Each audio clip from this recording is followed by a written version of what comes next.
pessoal, beleza?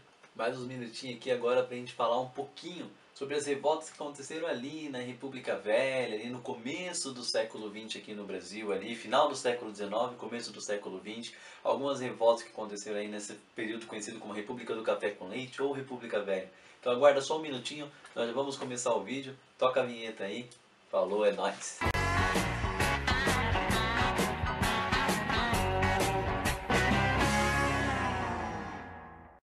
E aí galera, então vim aqui agora nesse vídeo pra gente poder falar um pouquinho sobre as revoltas ocorridas aí na República Velha, na República do Café com Leite, no final do século XIX, né, proclamação da República em 1889 e dura até 1930 ali, esse período conhecido como República Velha. Então, durante esse período, pessoal, o governo no geral, o governo federal, não estava muito preocupado com assistência social, estava muito preocupado com saúde, com a sociedade, não. Ele estava interessado mais realmente no plantio do café, na venda do café, no desenvolvimento do Brasil através do café.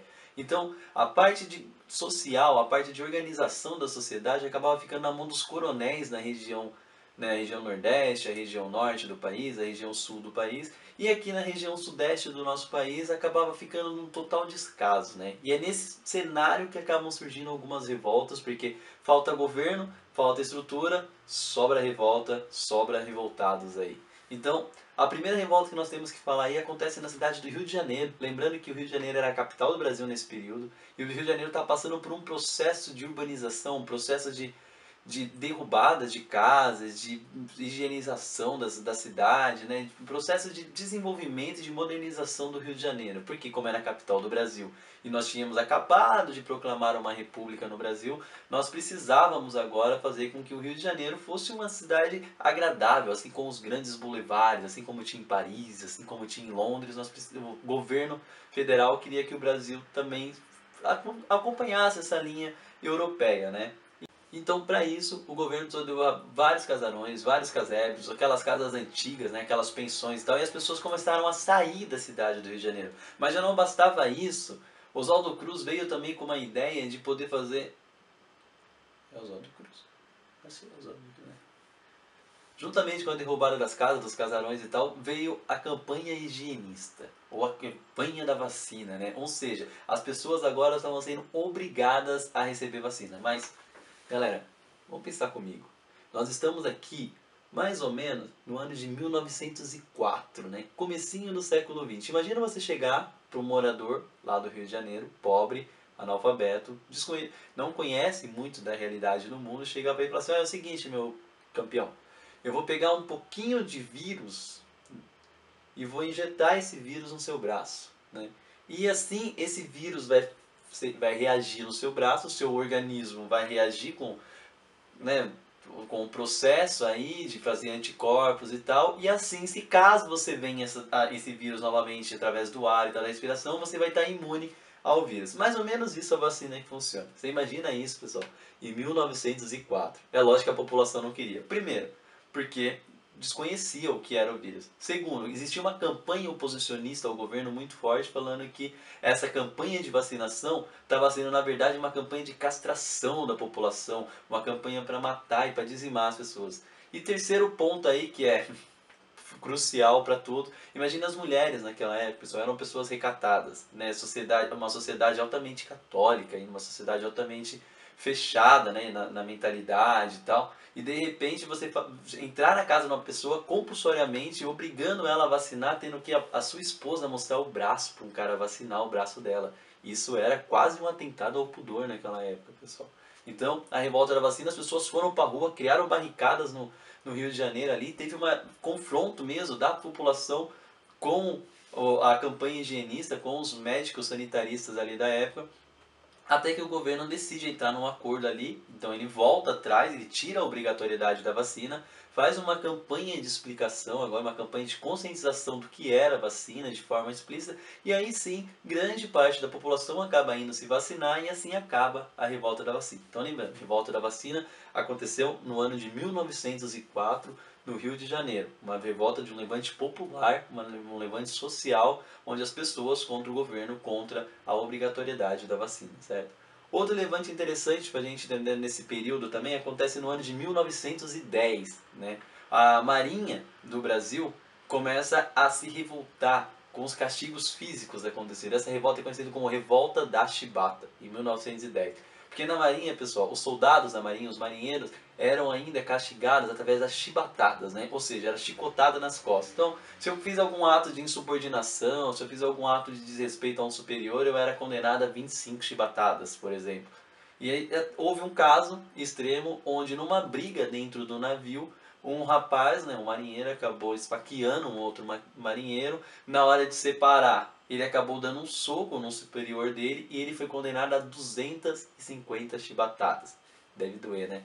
E essas 250 chibatadas, pessoal, um rapaz chamado João Cândido, ou seja, o Almirante Negro, que é o líder da revolta da chibata, ele se intromete nessa briga das chibatadas e ele organiza os marinheiros naquela época. Esses marinheiros tomam os 4 maiores navios de guerra do Rio de Janeiro ali, do Brasil, obviamente. Eles fazem uma conversão do navio e apontam os canhões do navio para a cidade do Rio de Janeiro, exigindo agora melhores condições de trabalho, melhores condições de salário e é lógico, a abolição total da chibatada, né? Porque não adianta nada ter abolido a escravidão 20 anos antes e agora ainda o negro está sendo açoitado, recebendo chibatada nas costas por um ato de subordinação. Ou seja, era uma contradição muito grande. Essa revolta, então, o governo consegue negociar ali com os revoltosos, com os marinheiros revoltosos. O governo não cumpre o seu papel, é muito interessante deixar isso. Vários dos revoltosos são presos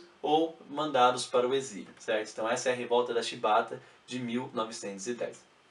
Além dessas duas revoltas urbanas, nós temos duas revoltas de cunho messiânico, ou seja, aqueles que acreditam num líder religioso e que seguem um líder religioso, né? Então nós temos aí, dentro desse contexto de revoltas messiânicas, nós temos Canudos e temos também o Contestado, né? Canudos, pessoal, você não sabe, um rapaz chamado Antônio Conselheiro, né? Era um líder religioso da época, um líder católico na época. Ele cria lá no sertão da Bahia uma região chamada de Arraial de Canudos, né? Uma sociedade católica construída no meio do sertão baiano e leva a galera para lá, criando uma sociedade alternativa, podemos colocar dessa forma, né? Que é contrária ao governo, porque eles eram contrários à república. Eles não tinham interesse na república porque a república é laica, né? O governo republicano é um governo laico, ou seja, um governo sem religião. E eles eram altamente católicos e eles queriam a volta da monarquia. Antônio Conselheiro, para poder prender essa população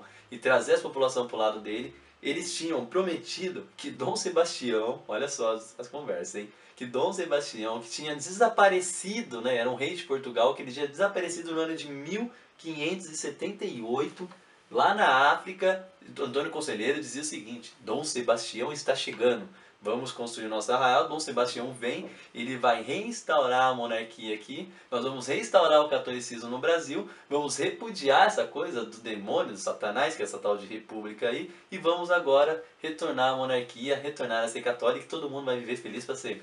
E o pior, pessoal, a galera acreditou nisso. Então imagina, o cara tinha sumido 300 anos antes aí dos caras criarem o Arraial de Canudos, e eles ainda esperavam que esse Dom Sebastião fosse voltar, né?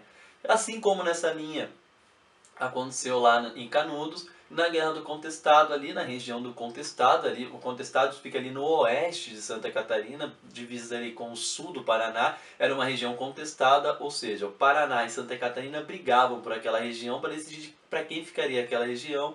Surgem dois supostos monges lá, José Maria e João Maria, e eles formam uma sociedade também, assim como em Canudos, no Arraial de Canudos, onde ele acaba agregando desempregados, pessoas pobres, analfabetas e tal, e cria uma comunidade ali, né? Uma comunidade nessa região do Contestado. Como o Paraná e Santa Catarina não decidiam de quem era aquela região, eles tomam aquela região. O governo federal manda tropas do exército, assim como mandou para Canudos, manda para Contestado. O exército é enviado para Canudos para poder destruir a cidade de Canudos, como nós já conhecemos nas histórias. Essa história de Canudos, pessoal, para quem quiser conhecer um pouco mais, existe ela toda escrita no livro de Euclides da Cunha chamado Os Sertões. ele tinha sido enviado para lá como jornalista e ele acabou escrevendo um livro sobre a situação de Canudos. Assim como o exército foi enviado em Canudos, como eu falei, no Contestado também foi enviado e foram enviados até aviões para destruir o Contestado, né? Aviões da Força Aérea, não, Força Aérea não, porque o Brasil ainda não tinha uma Força Aérea brasileira, mas tinha alguns aviões aqui de guerra.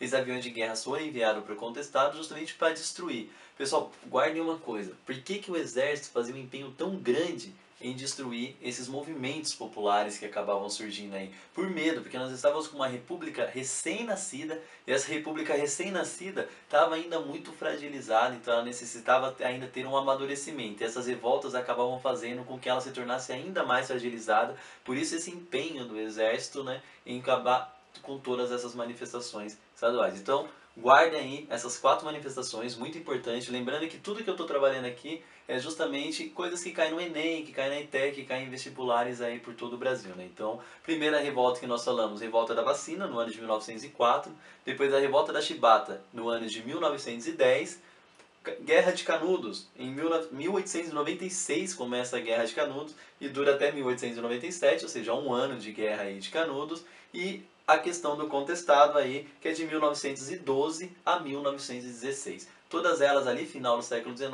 e começo do século XX. Guardem essas datas aí, espero poder estar ajudando vocês. Um beijo no coração de todo mundo. Fui!